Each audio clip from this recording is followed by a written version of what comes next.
നമസ്കാരം. സർക്കാർ പുതിയൊരു ബിൽ ലോക്സഭയിൽ അവതരിപ്പിക്കാൻ ഒരുങ്ങുകയാണ്. ഇന്ന് കേന്ദ്ര ആഭ്യന്തരമന്ത്രി അമിത് ഷാ ലോക്സഭയിൽ ഈ ബിൽ അവതരിപ്പിക്കും. എന്നാൽ പ്രതിപക്ഷം ഇതിനെ ശക്തമായി എതിർക്കുകയും ചെയ്യുന്നു. കേൾക്കുമ്പോൾ വളരെ അനിവാര്യമെന്ന് തോന്നുന്ന ഒന്നാണ് ആ ബിൽ.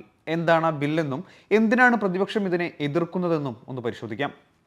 ഗുരുതര കുറ്റകൃത്യങ്ങളുടെ പേരിൽ പ്രധാനമന്ത്രി, കേന്ദ്രമന്ത്രിമാർ, മുഖ്യമന്ത്രിമാർ, മന്ത്രിമാർ എന്നിവർ 30 ദിവസമെങ്കിലും തടവിൽ കഴിയേണ്ടി വന്നാൽ സ്ഥാനം നഷ്ടപ്പെടും. അതായത് അവരുടെ മന്ത്രിസ്ഥാനം നഷ്ടപ്പെടും. 5 വർഷമെങ്കിലും തടവ് ലഭിക്കാവുന്ന ഗുരുതരമായ കുറ്റകൃത്യങ്ങളിൽ അറസ്റ്റ് ചെയ്യപ്പെട്ട കേന്ദ്രമന്ത്രിമാർ 30 ദിവസമെങ്കിലും പോലീസ് കസ്റ്റഡിയിൽ തുടരുന്ന സാഹചര്യം ഉണ്ടായാൽ മന്ത്രിയെ നീക്കം ചെയ്യാൻ പ്രധാനമന്ത്രി രാഷ്ട്രപതിയോട് ശുപാർശ ചെയ്യണം. പ്രധാനമന്ത്രി അഥവാ ശുപാർശ ചെയ്തില്ലെങ്കിലും 31-ാം ദിവസം കേന്ദ്രമന്ത്രിയുടെ സ്ഥാനം തനിയെ നഷ്ടപ്പെടും.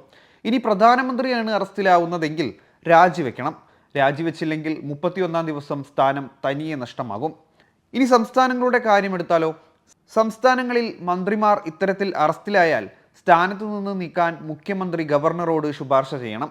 അത് കേന്ദ്രഭരണ പ്രദേശമാണെങ്കിൽ രാഷ്ട്രപതിക്കാണ് ശുപാർശ നൽകേണ്ടത്.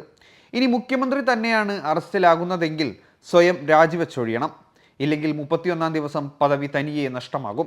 കസ്റ്റഡിയിൽ നിന്ന് മോചിപ്പിക്കപ്പെട്ടാൽ പ്രധാനമന്ത്രിയെയും മുഖ്യമന്ത്രിമാരെയും മന്ത്രിമാരെയും പുനർനിയമിക്കാനും കഴിയും. ഇതാണ് സർക്കാർ കൊണ്ടുവരാൻ ഉദ്ദേശിക്കുന്ന ബിൽ.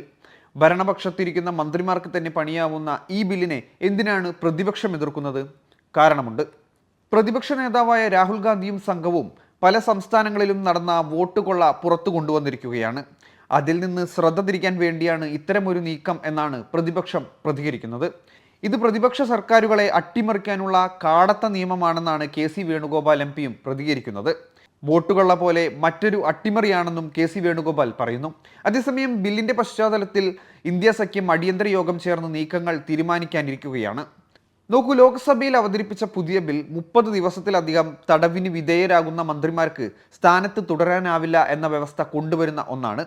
ഭരണത്തിൻ്റെയും രാഷ്ട്രീയത്തിൻ്റെയും ശുദ്ധീകരണത്തിനുള്ള വലിയൊരു ചുവടുവെപ്പായി ഇതിനെ കണക്കാക്കിക്കൂടെ? ജനാധിപത്യത്തിൽ തെരഞ്ഞെടുക്കപ്പെട്ട പ്രതിനിധികൾക്കാണ് ഭരണത്തിൻ്റെ ചുമതല. എന്നാൽ കുറ്റകൃത്യങ്ങളിൽ ശിക്ഷിക്കപ്പെട്ടവരെ അധികാരത്തിൽ തുടരാൻ അനുവദിക്കുന്നത് ജനാധിപത്യത്തിൻ്റെ വിശ്വാസ്യതയെ തന്നെ ബാധിക്കുന്ന ഒന്നാണ്. അതുകൊണ്ട് തന്നെ പുതിയ നിയമം പാസ്സായാൽ പൊതുജനങ്ങളിലെ വിശ്വാസം വീണ്ടെടുക്കാൻ അത് വളരെ സഹായകമാകും. അതുപോലെ തന്നെ 30 ദിവസത്തിലധികം തടവിന് വിധേയരാകുന്ന ഒരാളെ മന്ത്രിസ്ഥാനത്ത് തുടരാൻ അനുവദിക്കാതിരിക്കുന്നത് നിയമത്തിന് മുന്നിൽ എല്ലാവരും തുല്യർ എന്ന സന്ദേശവും ശക്തിപ്പെടുത്തുന്നുണ്ട്.